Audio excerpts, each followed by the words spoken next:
What if everything you've ever wanted was already waiting for you? Not on some distant horizon, not behind some impossible door, but right here, right now, hidden beneath the noise of your own restless mind. The Stoics discovered something over 2,000 years ago that most people alive today still don't understand. Something so powerful, so quietly revolutionary, that it didn't just change how they thought. It changed what they were able to create. Stay with me, because by the end of this video, your relationship with your own mind and your own desires will never be the same. Welcome back to Wisdom of the Stoics. If you're new here, welcome. This channel exists for one reason: to take the ancient wisdom of the greatest philosophical minds in history and translate it into something real, practical, and deeply transformative for your life today. And today, we are going somewhere profound.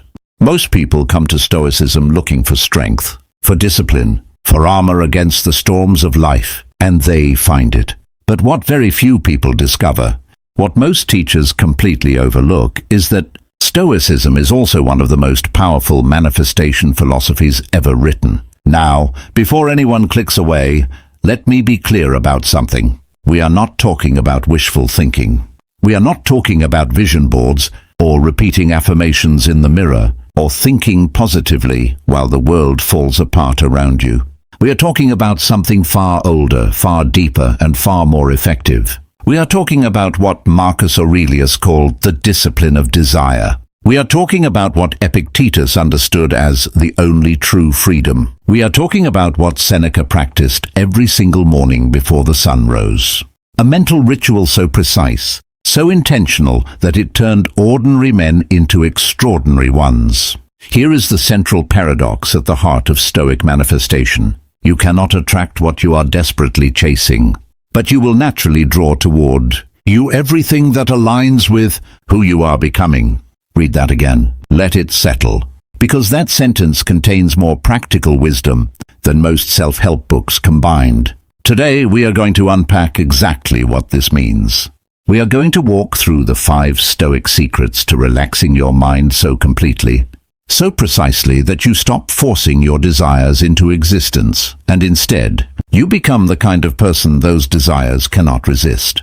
This is the video I wish someone had shown me years ago. So if you're ready, let's begin. The foundation.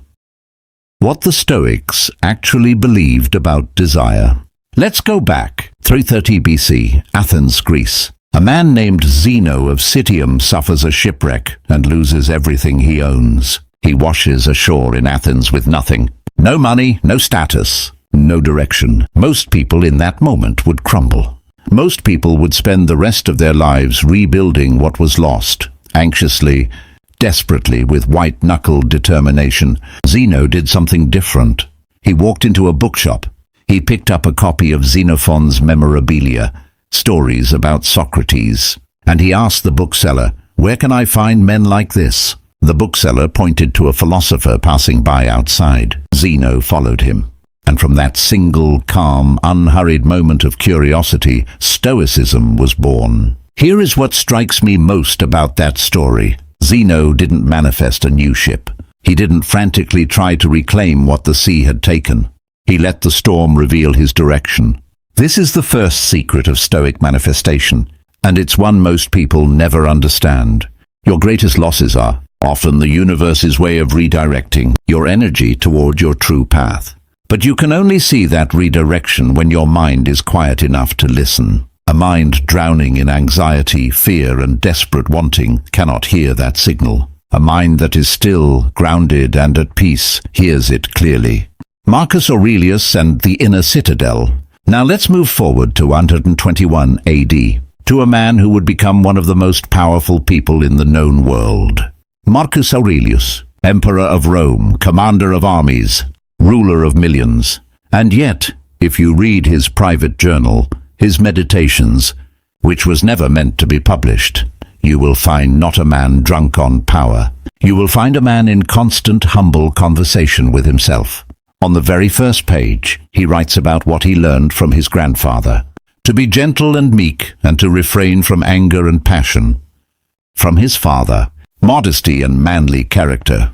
And from philosophy itself, not to waste time on nonsense, not to be credulous when people claim to help others through spells, or exorcism or any such things. Marcus Aurelius ruled the most powerful empire on earth. He commanded armies. He made decisions that determined the fate of millions. And yet he spent every morning, every single morning, in quiet meditation.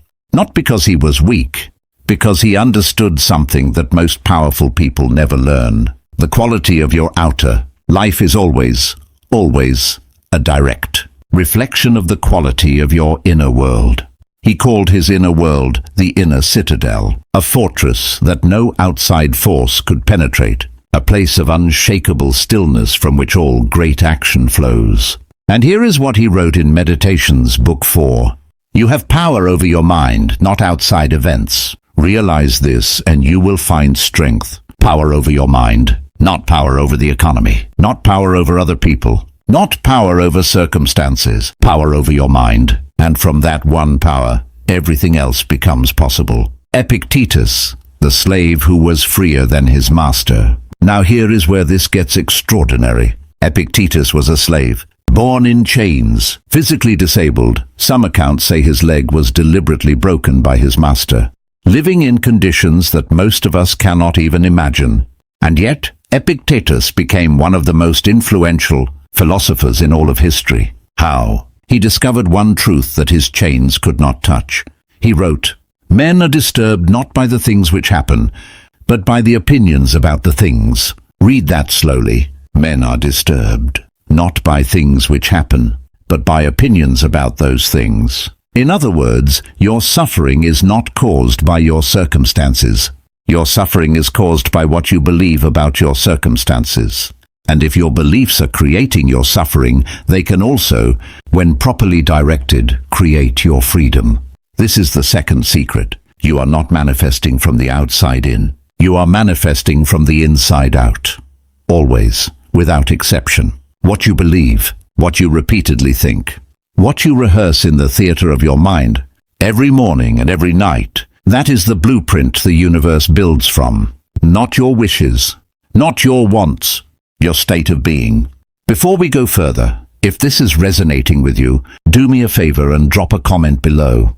Tell me, what is the one thing you've been trying to manifest that feels just out of reach? I read every single comment, and your answer might just shape a future video. Now, let's get into the practical secrets, the ones that will actually change your daily life. Secret number 1, the morning practice of premeditatio. Premeditatio malorum, the art of mental rehearsal. The Stoics had a morning practice so counterintuitive, so psychologically sophisticated, that modern neuroscience is only now beginning to catch up with it. They called it premeditatio malorum, the premeditation of evils. Now, before you think this is about becoming pessimistic or expecting the worst, stop, because that is the complete opposite of what this practice does. Here is what Seneca wrote about it. Let us prepare our minds as if we had come to the very end of life. Let us postpone nothing. Let us balance life's books each day. The one who puts the finishing touches on their life. Each day is never short of time. This practice is not about fear. It is about inoculation. Think of it this way. Imagine a soldier going into battle. There are two kinds of soldiers. The first one pretends nothing bad will happen. They go in with blind optimism. The second one mentally rehearses every possible obstacle, every challenge, every worst-case scenario, and prepares a calm, grounded response to each one. Which soldier do you think performs better when things go wrong? The Stoics were the second soldier. Every morning Seneca would sit in silence, before food, before conversation, before anything. And he would ask himself 3 questions. Question 1, what could go wrong today? Not to spiral into anxiety, but to deprive fear of its power by facing it directly in a moment of calm, when there is nothing at stake. Question 2, how would I respond if it did? Here the Stoic does something extraordinary. They don't just imagine the obstacle. They mentally rehearse the ideal response, the grounded response. The response of a person who is fully in control of their mind. Question 3. What is within my control and what is not? This question is the hinge. This is where most modern manifestation advice falls apart. Because most people spend enormous mental energy trying to control things they cannot control. The economy, other people's opinions, traffic, the weather, how quickly results appear. And every ounce of energy spent there is energy stolen from what you can control. Your thoughts, your effort, your attention, your response. Here is what this practice does neurologically, and this is fascinating. When you repeatedly rehearse a scenario, even mentally, your brain builds the same neural pathways it would build if the event had actually happened. You are literally training your nervous system to remain calm in conditions that would otherwise trigger panic. You are building what the Stoics called equanimity. And equanimity, true, deep, unshakable calm, is the soil in which manifestation grows. Because here is the truth about manifesting your desires. You will never build your best life from a place of anxiety. You will only build it from a place of clarity. Anxiety scatters your energy in 1,000 directions. Clarity concentrates it like a laser. The Stoic morning practice is a daily act of cultivating that clarity. The Stoic morning protocol, what it actually looks like. Here is what I want you to do tomorrow morning. Not someday, tomorrow. Before you check your phone. Before you speak to anyone. Before you eat or drink anything but water. Find 5 minutes of silence. Sit upright. Close your eyes. Take 3 slow, deep breaths. Then open your journal or simply hold the questions in your mind and work through these 3 reflections. 1. What is the most important thing I want to create or become today? 2. What obstacles might stand between me and that, internally or externally? 3. How would my best, most grounded self respond to each of those obstacles? Then close the journal and begin. That is the practice. 5 minutes, 3 questions, done with genuine honesty and genuine care. Seneca did a version of this every single day. Marcus Aurelius did too. And the meditations we still read today, those were his morning pages. 2,000 years later, we're still reading them. That is the power of a mind that starts its day with intention rather than reaction. Secret number 2, the discipline of desire, Epictetus's greatest teaching.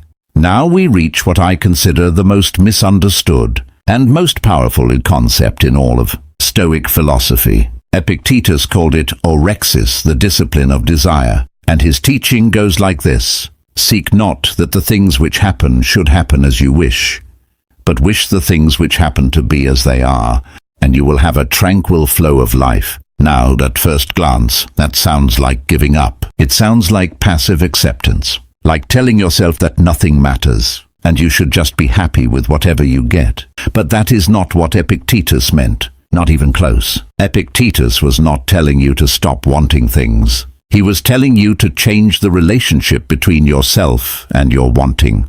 There is a profound difference between, I need this to happen or I will not be okay, and I deeply want this to happen. I will do everything in my power to make it so, and I will remain at peace regardless of the outcome.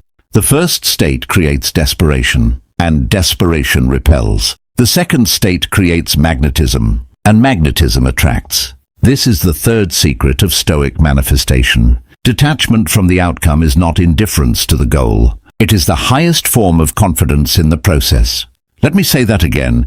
Detachment from the outcome is not indifference to the goal. It is the highest form of confidence in the process. When you are truly at peace with all possible outcomes, when you have genuinely surrendered the need to control the timeline, the method and the exact form your desires take, something shifts. The desperation leaves. The anxiety lifts. Your only job is to be the best archer you can be for the next shot. And in that open, calm, confident space, creative ideas flow. Synchronicities appear. Doors open that you never noticed before. Not because the universe is rewarding your non-attachment, but because your mind is finally clear enough to see the opportunities that were always there. The archer metaphor, Seneca's most brilliant insight. Seneca illustrated this with a metaphor so perfect that it stops me every time I read it. He compared a wise person to a skilled archer. The archer nocks the arrow, draws back the bowstring, aims with every skill and precision they possess, and then releases. Once the arrow leaves the bow, the archer has done their part. The wind may shift, the target may move slightly, the light may change. The archer cannot control any of that. But here is what the Stoic archer knows, and what separates them from every other archer. They do not stop being an excellent archer at the moment of release. They do not collapse in anxiety as the arrow flies. They do not berate themselves if it falls short. They do not swear never to shoot again. They simply observe. They learn. They nock another arrow. This is the discipline of desire, giving your absolute best effort to the process, and then releasing the attachment to the exact outcome. Not because you don't care, but because you care so much that you refuse to let desperation corrupt your aim. In your own life, the business you're building, give it your absolute best. Then release the timeline, the relationship you want, show up as your best self, genuinely, consistently. Then release the obsession. The person you're becoming, commit to the daily work with total discipline. Then release the need to be there already. The arrow is in the air. Secret number 3, amor fati, falling in love with your life. The 2 Latin words that changed everything. There is a phrase used by the Stoics, later adopted powerfully by the philosopher Friedrich Nietzsche, that I believe is one of the most transformative ideas in all of human history. Amor fati, love of fate. Not acceptance of fate, not tolerance of fate, not making peace with fate. Love. Marcus Aurelius wrote it in his Meditations with a quiet ferocity. A blazing fire makes flame and brightness out of everything that is thrown into it. Think about what he is saying. A fire does not discriminate. It does not prefer dry wood over wet. It does not ask for easy fuel. It takes everything thrown at it, every difficult, dark, stubborn thing, and transforms it into light and heat. This is amor fati, the practice of greeting everything that happens, the setbacks, the losses, the delays, the painful surprises, not with resignation, but with a kind of fierce, curious embrace. Because here is the Stoic insight that changes everything. Your suffering does not come from what happens to you. Your suffering comes from your resistance to what happens to you. The divorce is not the pain. The resistance to the divorce is the pain. The failed business is not the pain. The shame and denial around the failed business is the pain. The delay in your dreams is not the pain. The belief that the delay means you failed is the pain. And when you practice amor fati, when you genuinely, deeply commit to using every experience rather than wishing it away, the pain transforms. Not immediately, not magically, but slowly, surely, undeniably, the setback becomes the lesson. The wound becomes the wisdom. The detour becomes the most direct path. The story of Marcus Aurelius and the plague. Let me share a story with you that puts this into practice. When Marcus Aurelius was emperor, the Roman Empire was struck by one of the deadliest plagues in its history, the Antonine Plague. 5 million people died. Entire regions were devastated. His armies were decimated. Trade collapsed. Most leaders would have fallen into despair. Many did. Marcus Aurelius responded with amor fati. He did not pretend the plague wasn't happening. He did not minimize the suffering around him. But he also did not allow the catastrophe to become bigger than his capacity to respond. He wrote during that period, "It is not death that a man should fear, but he should fear never beginning to live." He organized medical relief. He sold palace gold to fund the response. He led from the front. And in the middle of that darkness, he wrote some of the most luminous wisdom in all of human history, the Meditations. The plague didn't stop him from becoming the philosopher king. The plague created the philosopher king. This is amor fati in action. Not a denial of hardship, a transformation of it. And your own hardships, the things you're facing right now, the reasons you perhaps came to this video today, they are not obstacles to your best life. They are the materials of your best life. The only question is, will you pick them up and build with them? I want to pause here and ask you something directly. What is the hardest thing you are currently trying to practice? Amor fati within your own life. Drop it in the comments. No judgment. This community is here for exactly these honest moments. And if this video is opening something in you, please like it. It genuinely helps this channel reach the people who need these ideas most. Secret number 4, the evening review, Seneca's nightly practice. We've talked about how the Stoics began their days. Now let's talk about how they ended them, because one of the most powerful and least discussed Stoic practices is what Seneca described in his letters, a practice he performed without exception every single evening before sleep. He wrote, "I examine my entire day and review what I've done and said. I hide nothing from myself. I skip nothing." And then he would ask 3 questions. What weakness did I express today? What virtue did I successfully practice? What could I have done differently and better? This was not self-punishment. Seneca was clear about that. He said the spirit of this review should be gentle, like a friend examining a friend, rather than a judge sentencing a criminal. But he also said it should be honest, completely unflinchingly honest, because here is the deep truth this practice rests on. You cannot change what you do not first acknowledge. Most people go through their days on autopilot. They react, they respond, they move from one thing to the next, and at the end of the day, they collapse into sleep without ever truly examining what just happened. And then they wonder why they keep getting the same results.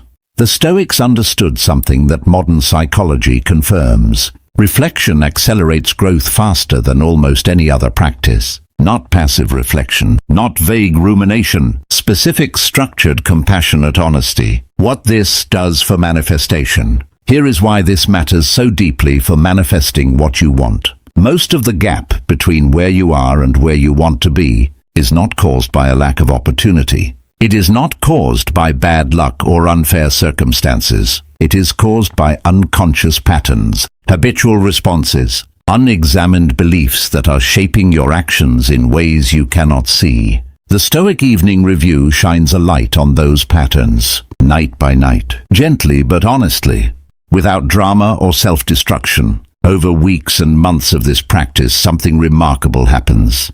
You begin to see yourself clearly, not the version of yourself you wish you were, not the version other people see, but the actual version, the one that shows up in your unguarded moments, in your irritable responses, in your procrastinations and your avoidances.